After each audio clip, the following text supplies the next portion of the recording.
All right, get ready because today we're diving deep into something pretty fascinating. Your moon sign and what it reveals about, well, your emotional well-being and all that. It's funny, most people only know their sun sign. That's the one everyone's familiar with. Yeah. We're going a layer deeper, a little more cosmic. It's your moon sign that really, I think, holds the key to understanding like your inner world, how you feel, how you react, even how you look for comfort. It's true, though. The moon sign, it governs all those deeper emotional currents. You know what I mean? Right. Exactly. It's like an emotional roadmap. A secret code, almost. Like a key to understanding your emotional responses. Okay, I love this, the secret code. Before we really get into the nitty-gritty, let's break this down for our listener. What's the core difference between a sun sign and a moon sign? Okay, so imagine this. Your sun sign, right? It's the you that everyone sees. Your outward personality, your style, even just the way you present yourself to the world. It's your, daylight self. Your moon sign, though, it's different. It's more your moonlight self, the you behind closed doors, how you process your feelings, your gut reactions, what makes you feel safe and secure. Okay, I love that. Daylight self, moonlight self. Yeah. So if my sun sign is how I shine outwardly, my moon sign is how I recharge, how I find my inner peace. Exactly. And by understanding that moonlight self, you get these crazy insights, insight into your emotional patterns, your strengths, even those little quirks that make you you. Okay, so I've always been kind of fascinated by how the elements play a role in all this, fire, earth, air, and water. How do those elements tie into our moon signs and our emotional responses? Well, that's where things get really interesting. Each element has this distinct energy, right? Yeah. And it influences how we experience and express our emotions. Okay, I'm listening. So think of it like this. Fire signs, warmth, intensity. They have very direct outward emotional responses. Passionate, expressive. Makes sense. Water signs, though, they're different. More like the ocean. Fluid, intuitive, deep feeling. They process everything internally. And they might take a while to express themselves, outwardly. So someone with a fire moon might erupt like a volcano when they're angry.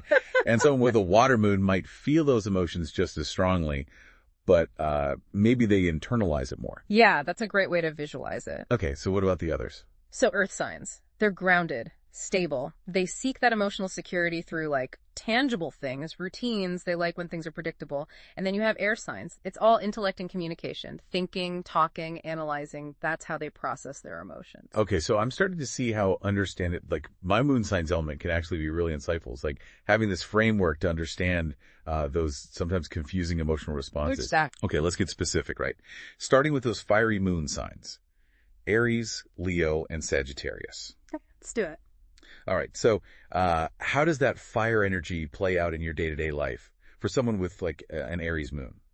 Oh, well, life with an Aries moon is never dull, that's for sure. It's like having that ready, fire, aim energy, but with emotions. You feel everything intensely and you express it just as intensely. It's passionate, it's impulsive, and it really needs an outlet. So what happens when that fiery energy gets bottled up? It can lead to stress, frustration, even anger.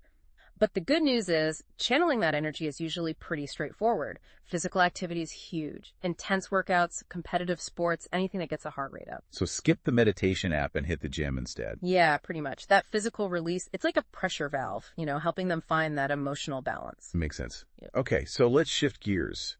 What about Leo moons? They're ruled by the sun, so they have that fire energy, but I imagine it expresses itself in a very different way. Yeah, for sure. I'm picturing a Leo moon needing a stage, a spotlight, a standing ovation. Am I being too dramatic? Not at all. Leo moons, just like the lion, they thrive on attention, appreciation, and creative expression. Their warmth, it just radiates outwards, and they need to feel that warmth reflected back to them to feel secure emotionally. So feeling loved and appreciated, it isn't just a nice to have. It's vital for their well-being. Absolutely. When a Leo moon feels ignored or unappreciated, their inner fire, it kind of dims. And that can lead to, insecurity, sadness. But when they're surrounded by people who celebrate their talents, their qualities, that's when they really shine. It sounds like cultivating a supportive, loving environment is key. All right, last but not least, Sagittarius moons, the adventurers of the zodiac, right? Exactly. How does their fire manifest? Think of a Sagittarius moon like a wildfire, untamed, free-spirited, always searching for new horizons. They experience their emotions with a sense of adventure and optimism. always looking for the bright side, the next big experience. So routine and predictability, that might be the kiss of death for a Sagittarius moon. You got it. They need space to roam, to explore, to expand their world, physically and intellectually. When a Sagittarius moon feels confined or restricted, that's when their well-being takes a hit. Okay, I'm sensing a theme here. Each of these fire signs, they need a specific outlet to keep those inner flames burning bright. Aries, it's physical release. Leo, it's appreciation and creative expression. And for Sagittarius, it's freedom and exploration. You're getting it. And that's exactly how this knowledge can be so empowering. You start to understand not just what you feel, but why you feel it. And then, more importantly, how to navigate those emotions in a healthy way. This is already so fascinating, and we've only just begun to explore the emotional landscape of the moon signs. Okay, so we've covered those fiery moon signs. What about those grounded earth moon signs? Taurus, Virgo, and Capricorn. What makes them, so different from the fire signs we just talked about? Well, if fire signs are all about that, intense emotional expression, earth signs are all about finding stability and security. In the realm of feelings, of course, they're like the anchors of the zodiac, Okay. They crave routine, predictability, tangible expressions of comfort. So instead of a volcanic eruption, we might see like a slow, steady burn. Exactly. They process their emotions more gradually, and they might not always, wear their hearts on their sleeves. Right. Let's start with Taurus moons. Where do they find that sense of emotional grounding? I'm picturing like a Taurus moon surrounded by cozy blankets, Yeah. a cup of tea, maybe indulging in some, comfort food. Am I close? You're right on track. Taurus moons find a lot of solace in sensory pleasures, creating a comfortable, stable environment. Soft textures, delicious aromas, beautiful surroundings. They might find themselves stress baking, redecorating, or even just spending time in nature. So for our listener with a Taurus moon, if you're feeling overwhelmed, maybe skip that crowded bar and just like head home for a bubble bath and a good book. Now, that's a self-care prescription a Taurus moon can get behind. But it's important to remember that, indulgence can be a double-edged sword. Overindulging in those sensory pleasures as a way to avoid dealing with their emotions, that can become an issue. So finding that balance is key. Exactly. Enjoying those comforts, but not using them to, to replace dealing with the root of the emotions. Right. Okay, so let's talk about Virgo moons. They're known for being analytical and detail-oriented.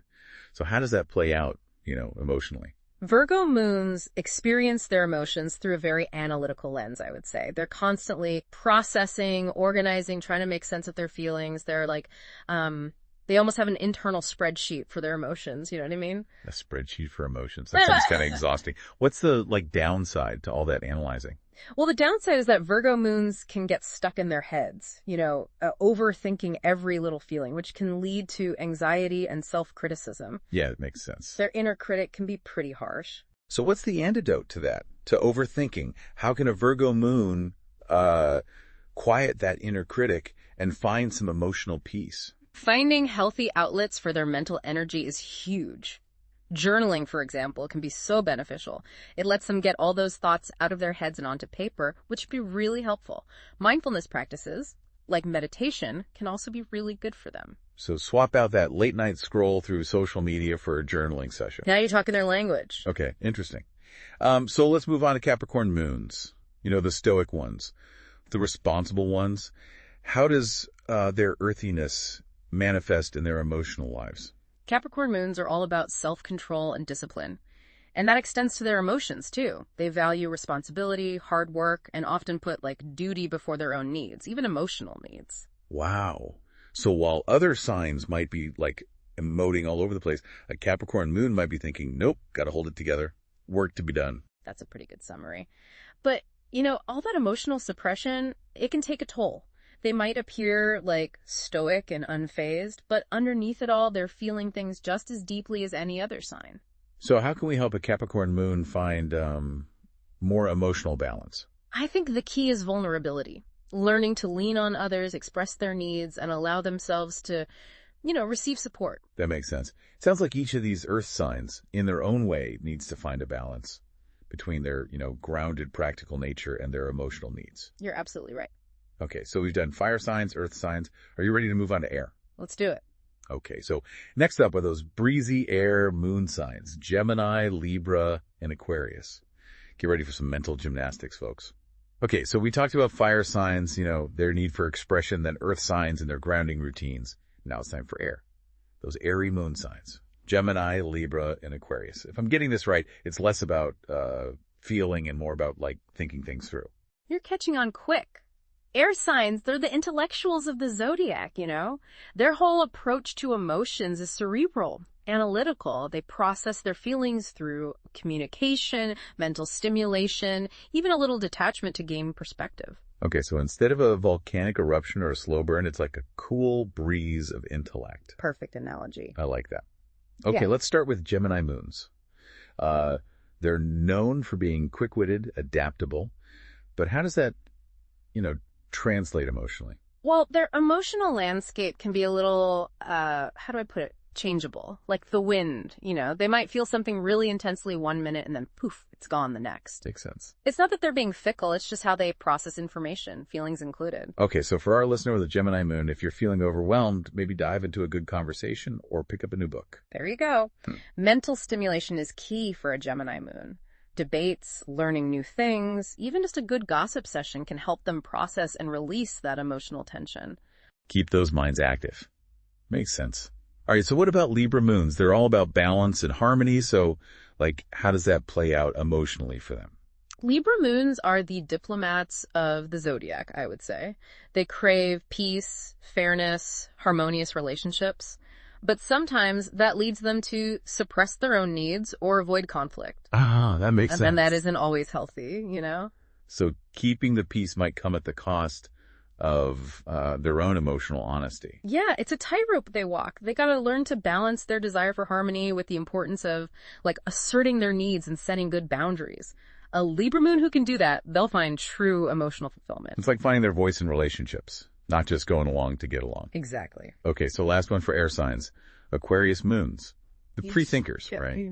They always seem to, march to the beat of their own drum. How do emotions fit into their world? Aquarius moons, they're unique. They're emotionally detached in a way.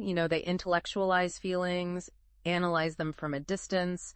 They often put logic over emotional expression. Okay. It can make them seem aloof, but it's just their way of navigating a world that often feels, too intense. So for someone with an Aquarius moon, diving deep into their feelings might feel a little like, swimming in unfamiliar waters. That's a good way to put it. But don't mistake their detachment for a lack of caring. They feel deeply, they just express it through actions, innovation, their commitment to making the world better. So if our listener has an Aquarius moon and is feeling, emotionally stuck, maybe volunteering for a cause they care about could be a way to, connect with those emotions in a way that feels authentic to them. Absolutely. Channeling that energy into something bigger than themselves, it allows them to tap into their emotions without feeling, overwhelmed. Okay, so we've made it to our final element, water. The deep end of the pool. Right. These signs, they're all about diving deep into that emotional ocean. Cancer, Scorpio, and Pisces moons. What makes their emotional world so unique? Water signs are ruled by their feelings. They experience emotions intensely, intuitively, and with a depth that, honestly, other signs might find overwhelming. They're the empaths of the zodiac, soaking up the feelings of everyone around them. So let's start with Cancer moons. They're, nurturing and sensitive. How does that play out emotionally?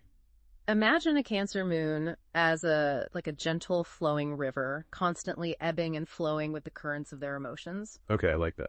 They're deeply connected to their own feelings and the feelings of others, which makes them incredibly compassionate, incredibly caring. So they're the friend you call when you need to cry, the one who always knows how to, make you feel better. Exactly. But, all that sensitivity can also make them vulnerable to getting hurt, feeling overwhelmed by strong emotions, their own or other people's. So how can a Cancer moon create a safe harbor for their sensitive heart?